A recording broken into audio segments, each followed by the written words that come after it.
The crowd gathered in the ashfall clearing like vultures circling carrion. Lyra stood at its center, her wrists bound with ceremonial rope that bit into her skin with each subtle movement. Around her, the pack she had served her entire life watched with cold indifference, some with satisfaction. Lyra of no bloodline Alpha. Darius's voice rang across the clearing, deep and final as a death nail. You have been judged unworthy. No wolf has claimed you. No purpose binds you to this pack. By ancient right, I sever your bond to Ashfall. The words hit her chest like physical blows. 23 years she had lived among them. 23 years of serving, healing their sick, tending their wounded, asking for nothing but a place to belong. Please. The whisper escaped before she could stop it. I have nowhere. Silence. Darius' amber eyes held nothing but disgust. An omega without a mate is a burden, a mouth that feeds but produces nothing of value. Laughter rippled through the crowd. Lyra recognized faces she had once called friends, packmates whose fevers she had cooled, whose children she had helped deliver into the world. None would meet her eyes now. Darius raised his ceremonial blade, and Lyra's blood turned to ice. She knew what came next. The scar. Every rejected wolf carried one, a permanent brand of shame carved into the flesh above the heart. Hold her! Two enforcers gripped her arms as Darius approached. The blade caught the dying sunlight gleaming with cruel promise. This mark declares you outcast. Darius intoned packless worthless. Any wolf who aids you shares your shame. The first cut stole her breath. The second drew a scream she couldn't contain. By the third, Lyra had stopped fighting, her body sagging between the enforcers as blood soaked through her worn dress. When it was done, Darius stepped back to admire his work. Run, little Omega, run and pray. The wilderness claims you quickly. It would be a mercy compared to the life that awaits you. They released her. Lyra crumpled to the ground, one hand pressed against the bloody wound over her heart. Through tear-blurred vision, she saw the crowd parting, creating a corridor toward the forest's dark edge. Go! Someone hissed, and a stone struck her shoulder. Then another ran. She ran until her lungs burned and her legs threatened to collapse.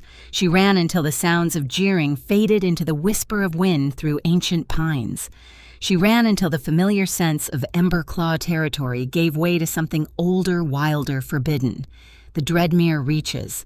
Every pup in every pack grew up hearing the warnings. The Reaches were cursed ground haunted by the ghosts of a kingdom that had vanished 5 centuries ago. No wolf who entered had ever returned unchanged. Most never returned at all. Lyra didn't care. Death in the Reaches was still death, and death was beginning to feel like the kindest option available.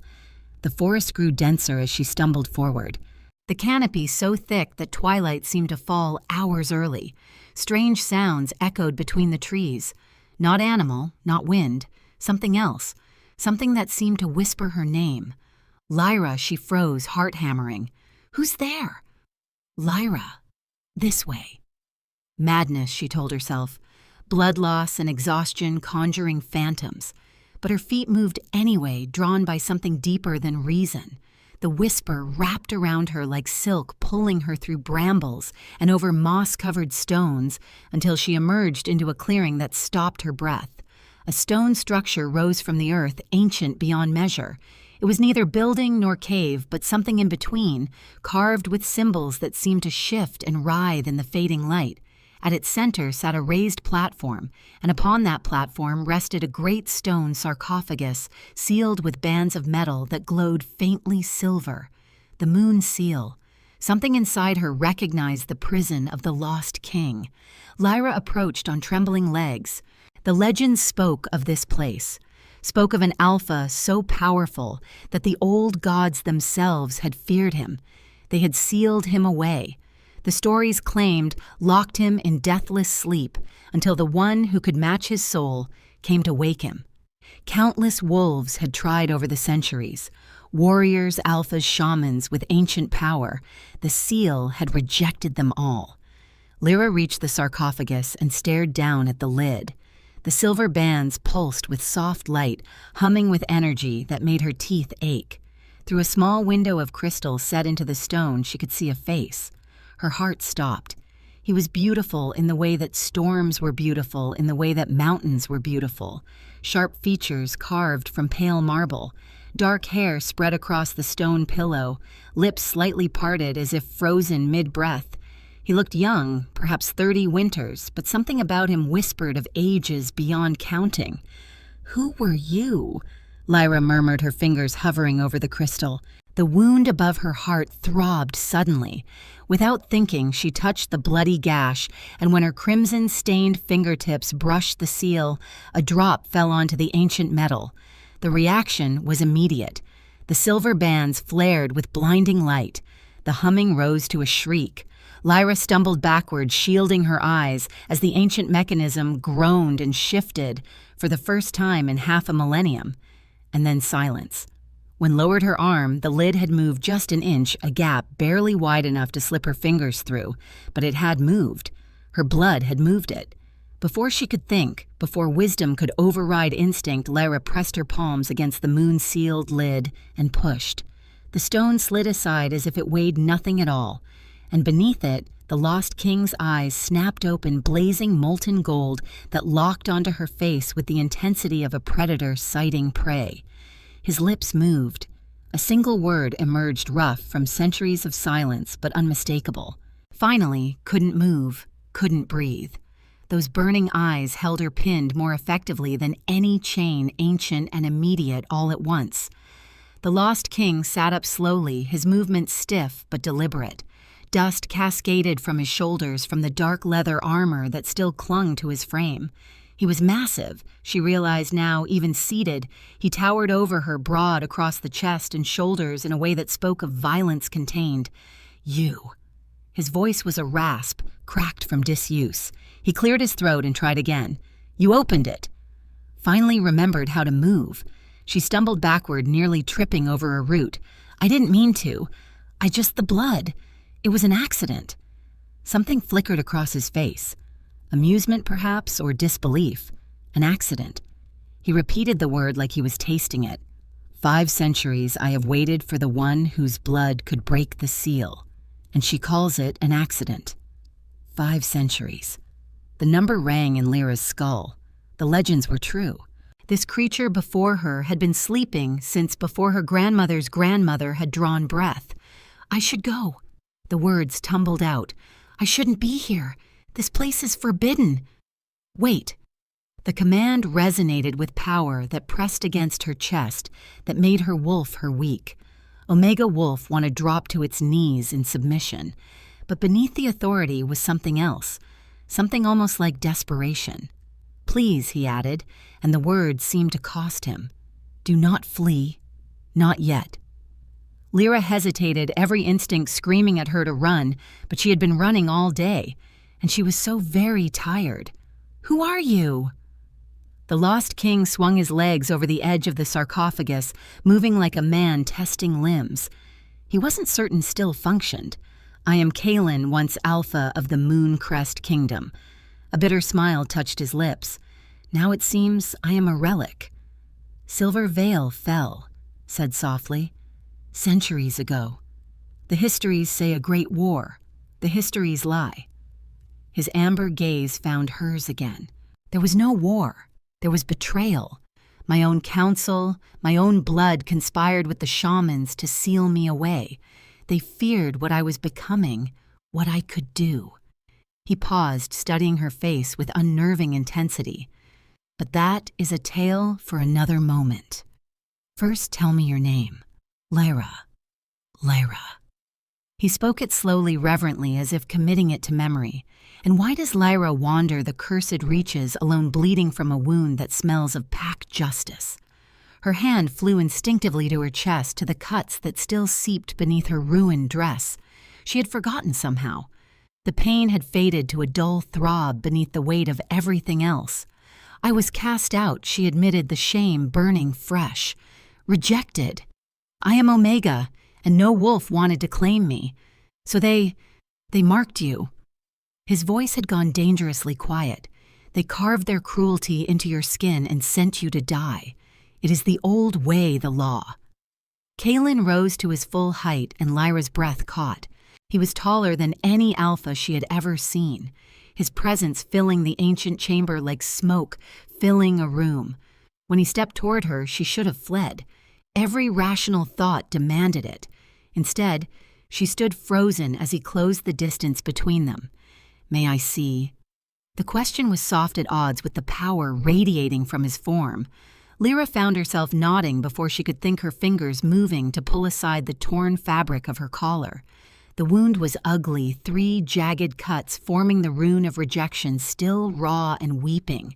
Kaelin studied it with an expression she couldn't read, his jaw tightening until she could see the muscle flex beneath his skin. "Barbaric," he murmured. "Even in my time, we did not treat Omegas thus. They were cherished, protected. Some even carried gifts that allowed them to shift when the need was great enough. It doesn't matter." Lyra let the fabric fall back. "I have no pack now, no home. When you release me, I'll continue into the reaches until what his eyes flared bright, until exposure claims you, until some beast finds you wounded and weak." He shook his head slowly. "I did not wait across centuries for my fated one only to watch her walk to her death." Lyra's heart stuttered. "You're what?" Kaelin raised one hand, his fingers hovering beside her face without quite touching. This close, she could see the flexex of amber within the gold of his irises, could smell the ancient power that clung to him like wood smoke. "Do you not feel it?" he asked quietly. "The pull, the recognition. My wolf has known your face since before your great grandmothers were born. I dreamed of you, Lyra. Every year of my imprisonment, your face was my only light. That's impossible, is it?" His fingers finally brushed her cheek, and electricity arced through her entire body. Her wolf, dormant and broken, suddenly surged to life with a howl of recognition that echoed through her bones. Kaelin's eyes widened slightly. "You feel it," she did. Goddess help her, she felt it. A spark of connection, sharp and undeniable. But even as she reached for it, the sensation slipped away, leaving only the echo of what should have been. "This cannot be," she whispered. "I am no one.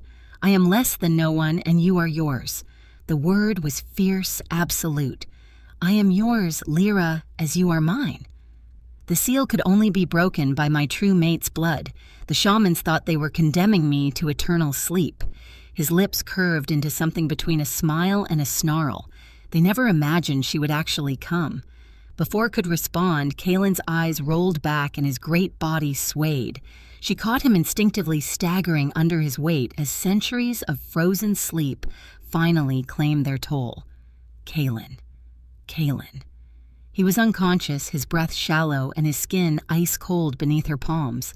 And rejected Omega with nowhere to go and no one to help her realized she had a choice to make. She looked toward the dark forest, toward the death that waited there. Then she looked down at the fallen king in her arms, this impossible man who claimed she was his destiny.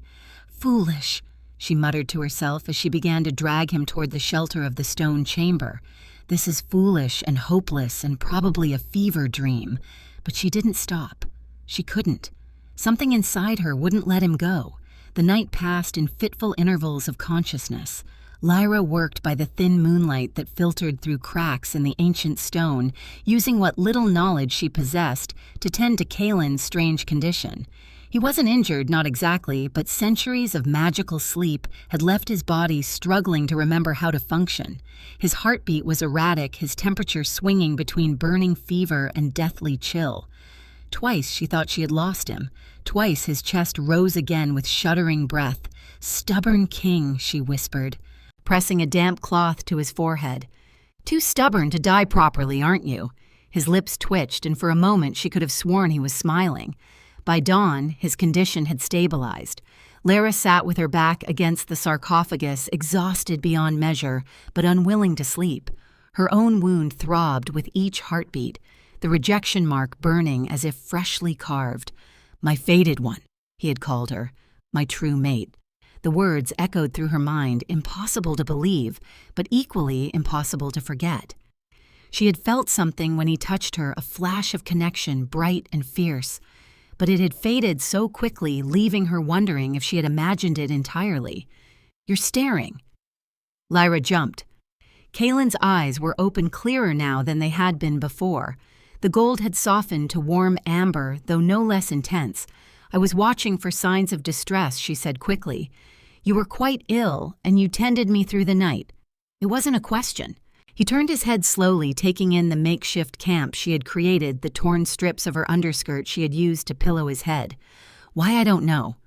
The honesty surprised her. "I should have left. You're a stranger, a king from a dead era. I owe you nothing. Yet you stayed. Yet I stayed." Kaylin pushed himself up onto his elbows, grimacing at the effort. "The bond," he said quietly, "even incomplete, even fighting to take hold, it pulls at your wolf." I felt something admitted, hugging her knees to her chest. "When you touched my face like lightning, but then it was gone. The spark needs kindling." His voice was rough with emotion. "The bond is trying to form, but something blocks it. Perhaps your wolf has been wounded too deeply to trust." They sat in silence for a moment, two strangers bound by something neither fully understood. "You need food," Lara said finally. "Water, I saw a stream not far from here. If you can manage alone for a short while, come here first." The command was gentle, but undeniable. Lara found herself moving before she consciously chose to settling beside him close enough that she could feel the heat radiating from his body. "Your wound," Kaylin said. "Let me see it again." "It's fine, Lyra." Just her name. Nothing more, but spoken with such quiet authority that her protest died in her throat. She pulled aside her collar, revealing the ugly mark. In the pale morning light, it looked even worse than before. The edges inflamed and angry. Kaylin's expression darkened. "This will scar. That's the point." She tried to keep her voice light so everyone knows what I am, what I'm worth. "You are worth more than every wolf who stood in that clearing." His hand rose to hover over the wound, not touching, but close enough that she could feel warmth emanating from his palm. "They are blind, weak, unworthy of the gift they discarded." Pretty words for a woman you've known less than a day. "I have known you across centuries of dreaming." His amber eyes met hers, fierce and certain. "I knew you before you existed, Lara, and I know this." His hand moved higher, cupping her unmarked cheek with devastating gentleness. "You are not what they named you. You are not rejected. You are not worthless. You are the woman who walked through cursed lands and woke a king. You are my mate, my equal, my heart." Tears spilled down his cheeks before she could stop them. No one had ever spoken to her like this. No one had ever looked at her as if she mattered. "You don't know me," she whispered. "Not truly. What if I disappoint you? Impossible." He brushed a tear from her cheek with his thumb. "You surpassed my dreams the moment you chose to stay." Lyra didn't know who moved first. Perhaps they moved together, drawn by the invisible thread that bound them. But suddenly his forehead rested against hers, their breath mingling, and she felt her wolf rising to meet his, with a recognition that transcended logic. "I need to mark you," Kaylin breathed. "My wolf demands it. The bond demands it. But I will not take what is not freely given. Tell me to stop, and I will." She should tell him to stop. She knew nothing about him beyond legend and a single night of strange connection. This was madness, but was so tired of being sensible, so tired of following rules that had brought her nothing but pain. "Yes," she whispered. Kaylin made a sound low in his chest, something between a groan and a growl. His lips found her throat, tracing a path of fire along her pulse. When he reached the spot where her neck met her shoulder, he paused. "This will bind us," he murmured against her skin. "Incomplete until you mark me in return, but binding nonetheless." "Are you certain?" "Yes." His teeth sank into her flesh. Pain exploded through Lyra's body, sharp and searing. She cried out, her hands flying to grip his shoulders. But before she could push him away, the pain transformed. It became heat. It became light. It became a flood of sensation so overwhelming that her vision went white. She felt him. Not just his teeth in her skin, but his essence pouring into her through the wound, his loneliness, his centuries of darkness, his desperate hope each time he dreamed her face. And beneath it all, she felt his wolf, recognizing hers, reaching for her broken spirit, like a shield, like a promise. "Mine," his wolf declared. "Yours," her wolf answered, and for the first time in her life she meant it. But even as the words echoed through her soul, she felt the connection slipping away. His essence poured into her, but it found no anchor. Like water through sand, it drained into emptiness. When Kaelin finally released her, collapsed against him, trembling in the aftermath. His arms came around her, instantly cradling her against his chest. "My heart," he whispered into her hair. "My brave, beautiful heart." Lyra tried to respond, but darkness was already claiming her.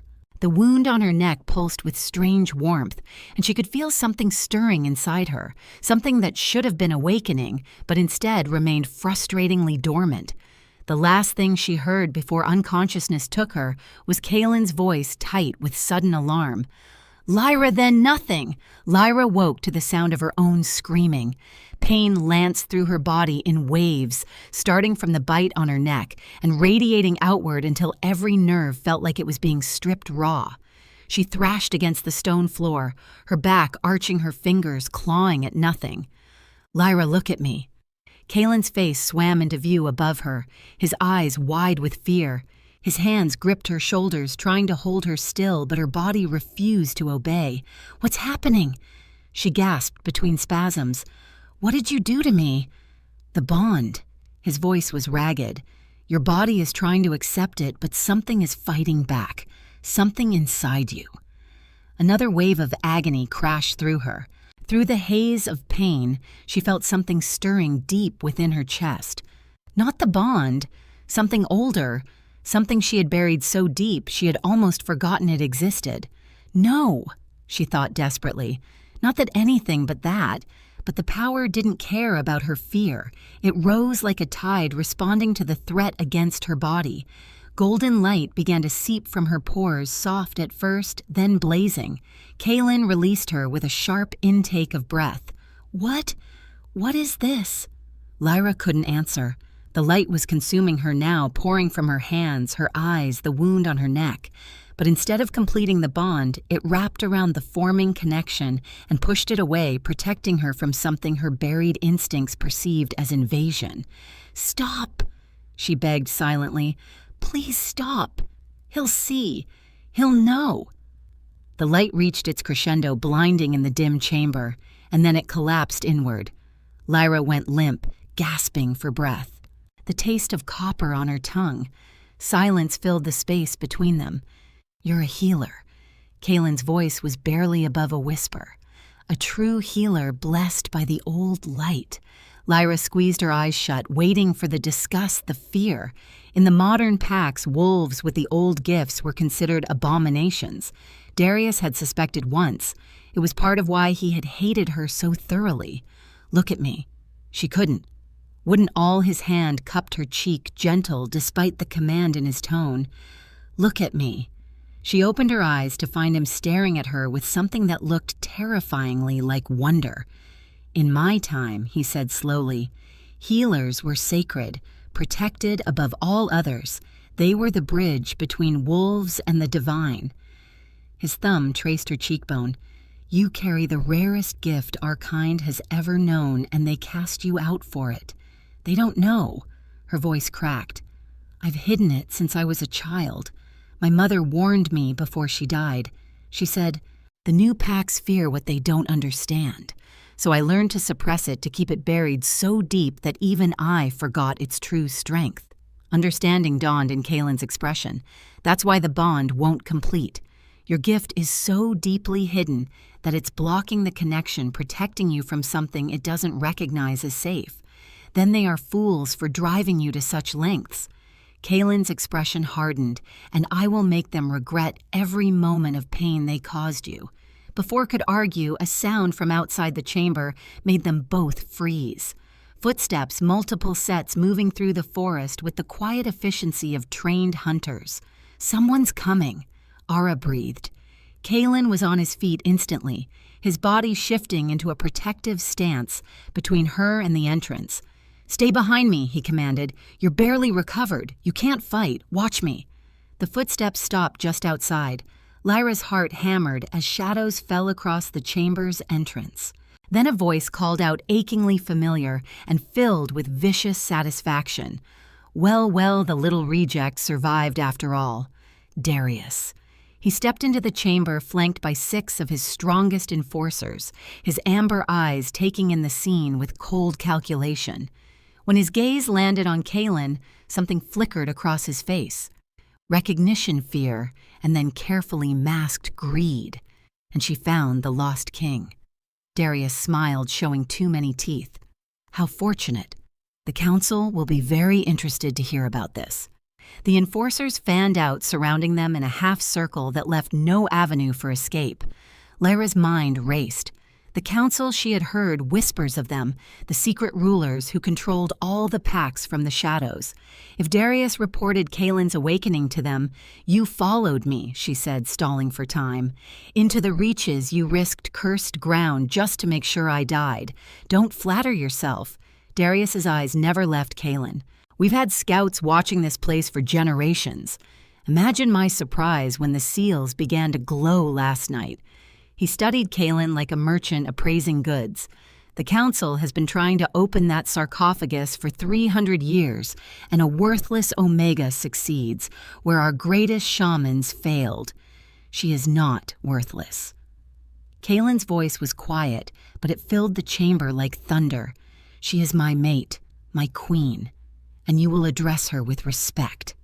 Darius laughed. "Your mate?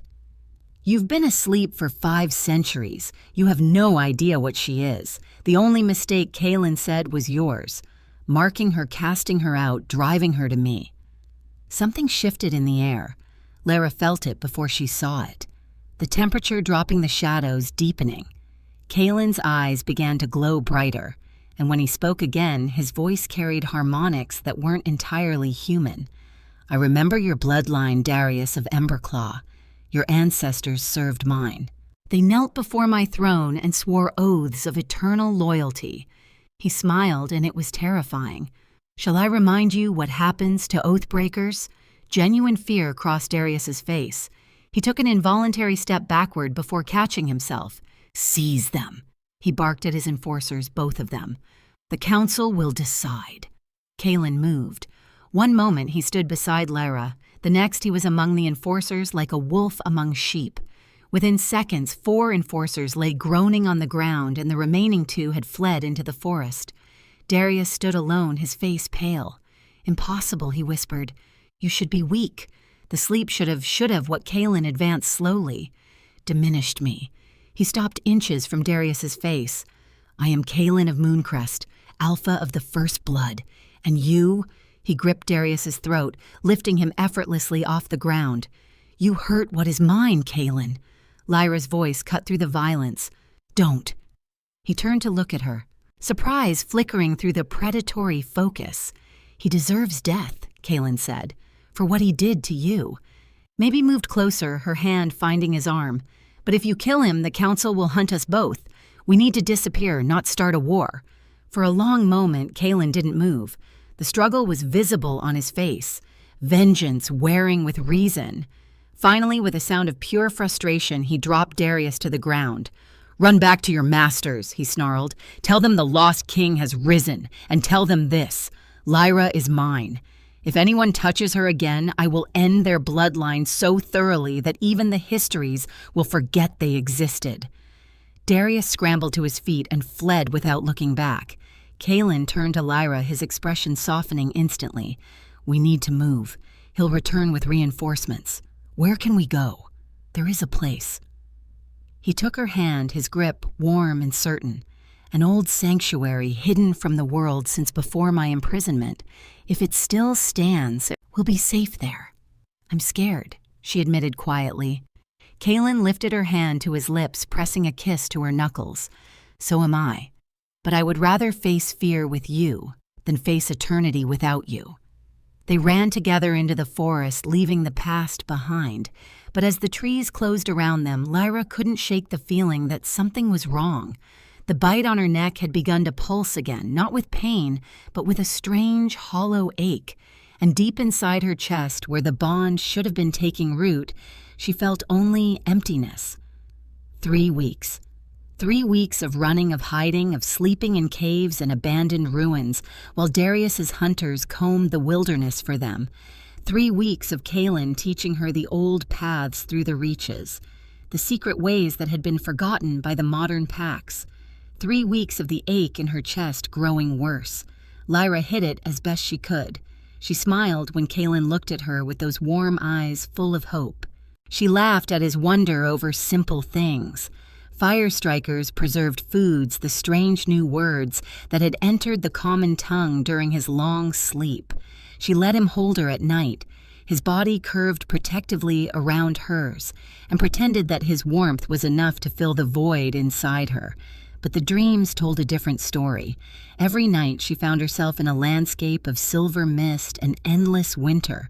She would walk through the cold, searching for something she couldn't name, while a voice echoed around her.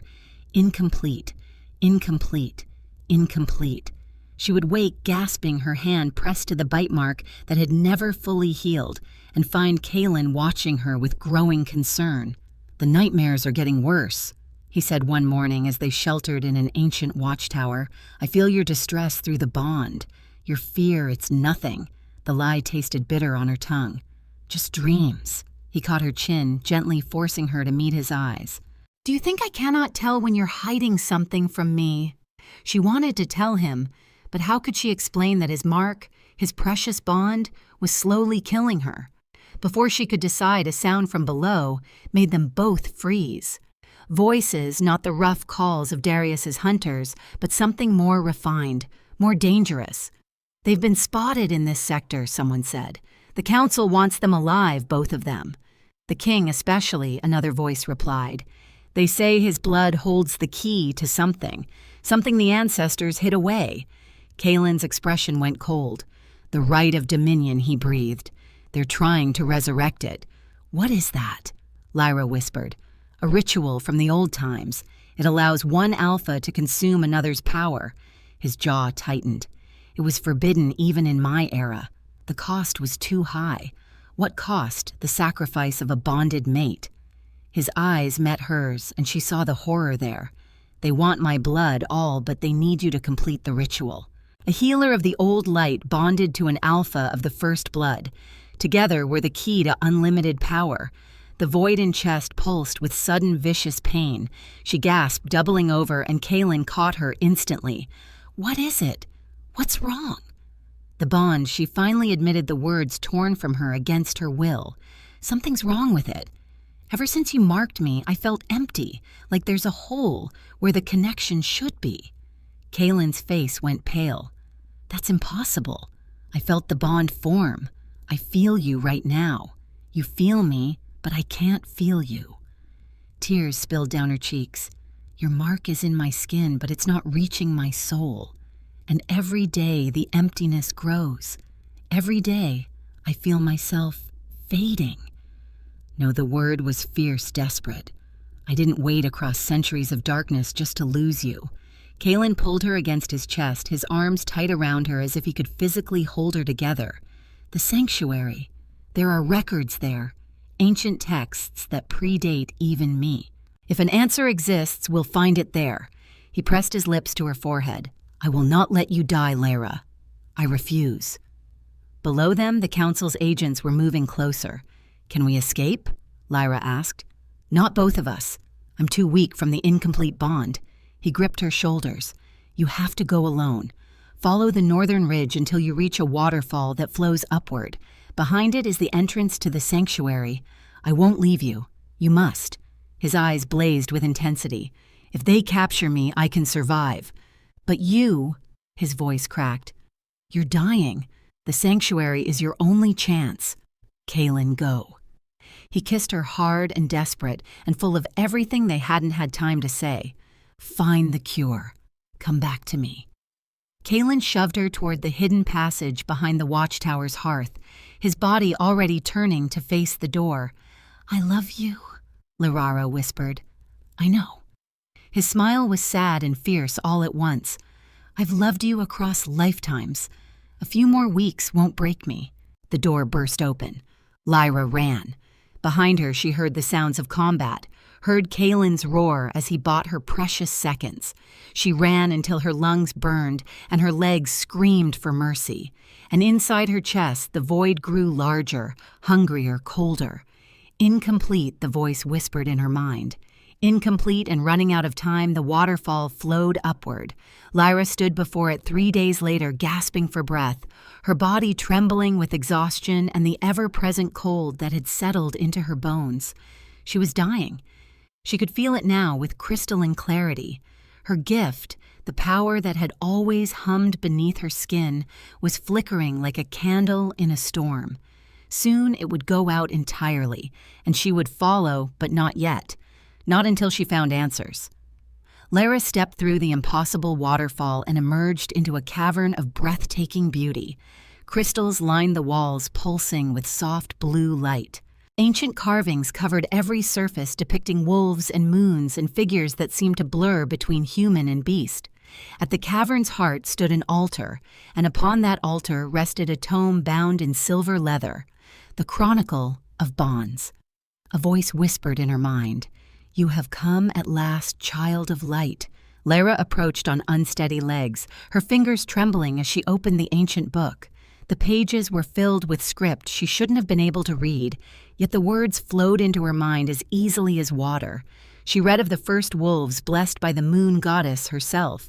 She read of the bonds that tied mates together soul to soul across lifetimes and centuries. She read of the Alpha Kings of the first blood, whose power was so great that only a mate of equal strength could survive their claiming. And then she found the passage that stopped her heart. When an alpha of the first blood marks a mate whose power lies suppressed, the bond cannot complete. The alpha's essence will pour endlessly into the void where the mate's power should reside, draining both until death claims them. There is only one cure. The suppressed mate must fully awaken their gift and return the claiming bite. Only then can the bond find balance. Only then can both survive. Lyra's hand flew to the mark on her neck. She had known her gift was hidden, dampened by years of fear, but she hadn't realized how completely she had crippled herself. "You have buried your light so deep it cannot answer the bond." The voice confirmed, "Your power responds only to threats, not to love. Until you choose to burn brightly by choice rather than instinct, the bond will remain broken." "How do I awaken it fully?" she asked the empty cavern. "How do I save him?" "You must choose to be seen, to be known, to be vulnerable. You must burn so brightly that nothing can deny what you are." Before she could pursue the thought, a new vision slammed into her mind. She saw Kaelin in chains bound to a stone altar surrounded by hooded figures. She saw them carving symbols into his flesh while he refused to scream. She saw a ceremonial blade being raised above his heart. "The right of dominion begins at moonrise, the voice said urgently. "If you do not reach him before the blade falls, he will die and you will follow." Where are they holding him? The obsidian spire, the council's seat of power. 3 hours run for a wolf at full strength. 3 hours could barely stand upright. Her power was guttering her body, failing, and the distance was impossible. But Kaelin was going to die believing she had abandoned him. That was unacceptable. And reached deep within herself, past the fear, past the doubt, past 23 years of believing she was nothing. She reached for the light that had always been there, waiting for her to stop being afraid. "I am not worthless," she told herself fiercely. "I am blessed with the old light. I am the maid of a king. I am the woman who opened a seal that held for 5 centuries, and I will not let him die." The light answered. It exploded from her core like a sun being born, blazing through her veins, burning away the void that had been consuming her.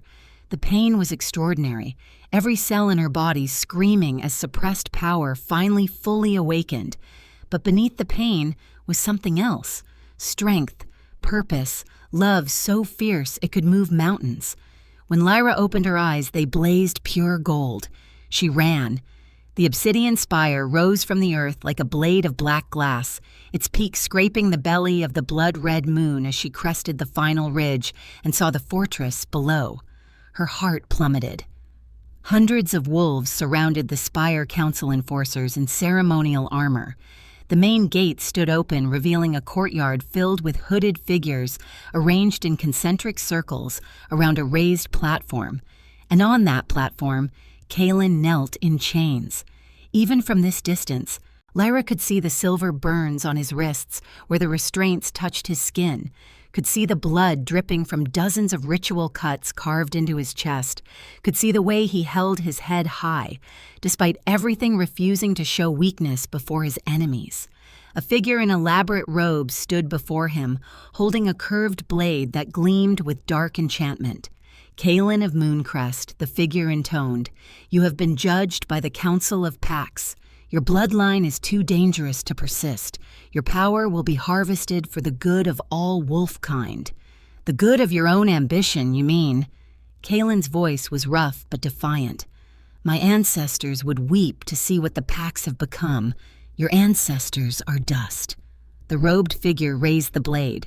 "As you will be once we complete the rite. Your mate has fled. Your bond is incomplete. There is no one left to save you." Kaelin's laugh was broken and beautiful. "You think I need saving?" He lifted his head, and even in chains, even bleeding and defeated, he looked like a king. "I have lived across centuries dreaming of a woman who didn't exist yet. I woke to find her more magnificent than any dream. I have known true love, even if only for a moment." His voice softened. "Lyra gave me more in 3 weeks than I experienced in centuries of rule.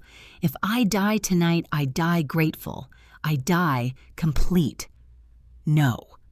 The word blazed through Lyra's mind with the force of a thunderclap. She would not let this happen. She would not let him die believing their love was a beautiful tragedy instead of an eternal triumph. She had spent her entire life concealing herself, running, accepting the judgment of wolves who couldn't see her worth. No more. Lyra threw back her head and howled. The sound that emerged was not the weak cry of a rejected Omega. It was the roar of awakened power of light, made manifest of a woman finally claiming everything she had been too afraid to embrace. The howl echoed across the valley, shaking the obsidian spire to its foundations. Every wolf in the courtyard froze, and then began to transform. She had never shifted before. Omegas rarely could their wolf spirits too diminished to take physical form, but Kaelin had spoken of the old ways of Omegas whose gifts allowed them to shift when the need was great enough. She understood now. This was what he had meant. The shift was agony and ecstasy intertwined. Her bones cracked and reformed, her muscles tore and rebuilt themselves stronger.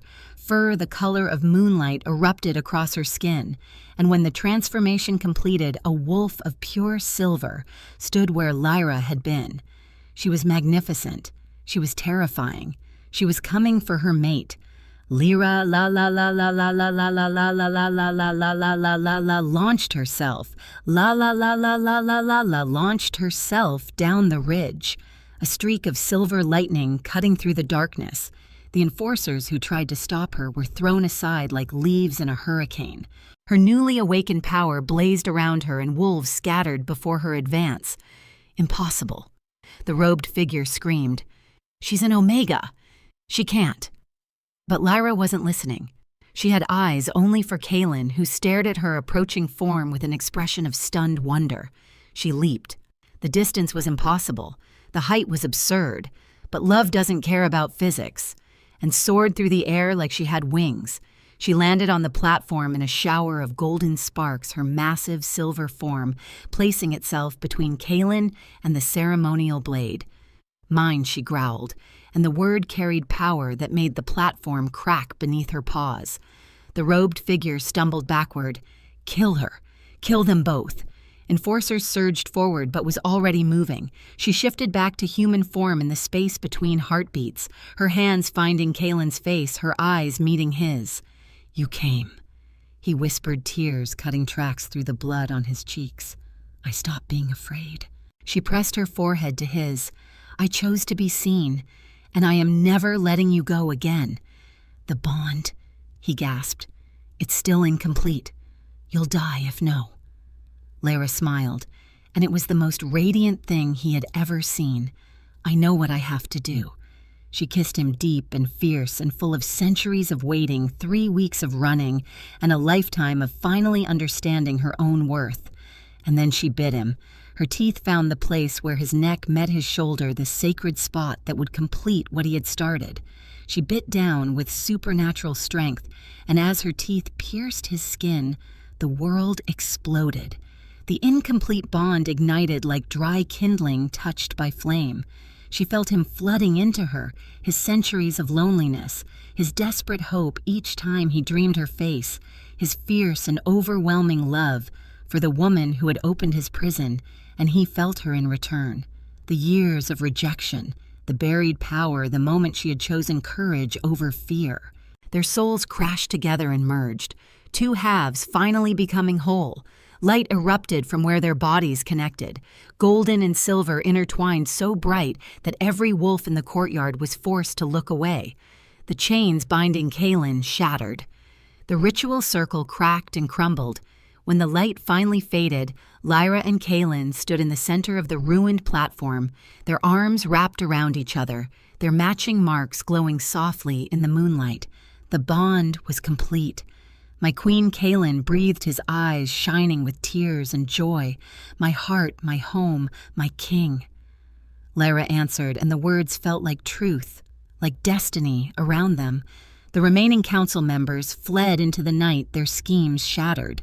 Darius was among them, noted with distant satisfaction. Let him spend the rest of his life knowing that the Omega he had rejected had become more powerful than he could ever dream. The scar over her heart, the mark of her rejection, began to warm. Lyra looked down to see golden light seeping from the wound, burning away the ugly brand until only smooth skin remained. "It's gone," she whispered. "You were never truly rejected," Kaelin said softly. "You were being saved for me, for this moment, for the rest of our eternity." Lyra laughed, the sound bright and free and full of more joy than she had ever thought possible. She had walked into the cursed reaches expecting to die. Instead, she had found a king who had waited across centuries for her touch. She had found power she never knew she possessed. She had found belonging in the arms of a man who saw her worth when she couldn't see it herself. "What happens now?" she asked. Kaelin smiled, and it transformed his face from fierce to beautiful. "Now we rebuild. The old kingdom rises again, led by a king and queen who will never let another wolf suffer as you did." He cup-puffed her face in his hands. "Now we live together forever." He kissed her beneath the blood-red moon, surrounded by the ruins of their enemies' ambitions, and finally understood what the voice in the sanctuary had meant. She had chosen to be seen, and in being seen, she had found everything she never dared to dream of. She was finally where she belonged. Thank you so much for listening. I hope you enjoyed the story. If you'd like to hear more tales of fated mates, forbidden love, and second chances, make sure to subscribe and turn on notifications so you never miss an upload. Your support means the world to me.